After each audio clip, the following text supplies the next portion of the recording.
Hello, and welcome to Woody's Musical Isolation Roundup. This is the third episode of a show where I try and distract myself from the boredom of isolation and ramble on about music that I've listened to in the past week or so. It's been a bit trickier to dedicate my time to any one particular genre this week, but don't worry, I managed to persevere, and I've trawled through the plethora of music available with the intention to bring you the very best of the music that's caught my attention. Continuing on the post-rock theme from the last episode, I'm going to check out the brand new release from Flies the Spies from Hell, Final Quiet. I've also got the singer-songwriter Steve in the Sea and his latest EP, Home.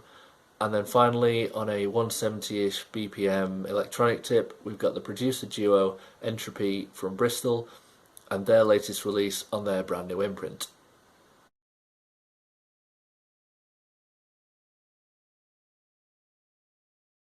So I discovered Flies the Spice from Hell quite a long time ago, back in 2011. They were featured on a post-rock and math rock compilation album called A Cheery Wave from Stranded Youngsters, and at the time I had it loaded up onto my iPod Shuffle. If you remember the iPod Shuffle, they didn't have a screen, so there was no way of finding out instantly who you were listening to and what the track was called. But this one particular song came on that I had to find that information. It turned out it was the Flies the Spies from Hell song Great Deadner, and I've been a fan ever since. It's worth mentioning that the A Cheery Way from Stranded Youngsters compilation albums are all available on Bandcamp, and I highly recommend them if you like any post-rock or math rock, as you'll probably find something new. It's also worth mentioning that those albums were compiled by Flies themselves, so definitely worth checking out. Going on to their latest release, Final Quiet is the first album in 5 years by Flies, and it's fair to say from me the anticipation was pretty high. The first track kicks off with a piano section, and for me it sets the tone of the entire record, and the way that the piano interplays with the guitar on the entire album is really fantastic. It's one of those albums that you can close your eyes and you can be taken to a completely different place. You can have it on in the background as well, but I really recommend that you give it the time of day and you put the attention in and give it the attention that it deserves. It's definitely one of my albums of the year so far. So the next music I want to talk about is Steve in the Sea with his EP Home. I met Steve after an I'm So I Watch You From Afar gig quite some time ago, and we've remained friends ever since.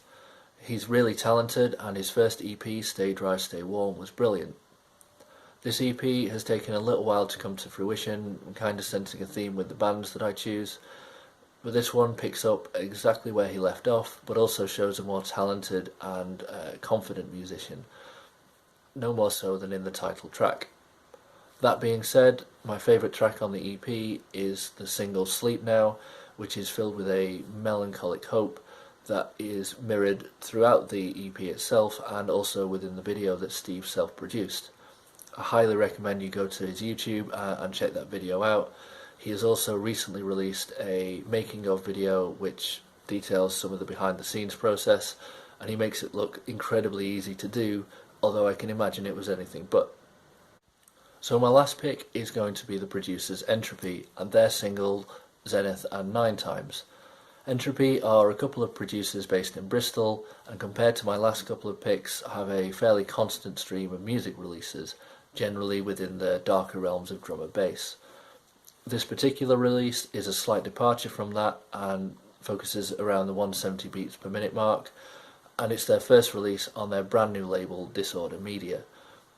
The first track, Zenith, is a 6-minute behemoth which twists and turns and morphs and shifts so much that halfway through you think you're listening to a completely different track. And then it comes back around and it's something that keeps you interested the whole way through. The second track, Nine Times, is a slight departure from that again, with a more hip-hop like beats, but the bass line is consistently dark and it's something that I keep coming back to. Roundup of the roundup time, and what I've realised over the last couple of weeks is that my listening habits have changed somewhat. I've started listening to a lot more live streams. Case in point, there was a drum and bass stay-at-home festival that was organised last weekend by Onyx Recordings and Goatshed. It ran from Thursday evening right through till Sunday night, Monday morning, and I was pretty much glued to my screen the entire time. Not to be outdone, Chaos Theory are also going to do our own live stream shows where Kunal and I have a number of guests that we can ask questions to, get questions from the viewers, and also stream new videos. The first one of those is going to be on May the 19th. It's going to feature Maud the Moth, Bridget Hanley and Asphyxia, and it should be a good laugh if nothing else. Thank you very much for sticking with me, and I really hope you stay safe. I will see you next time.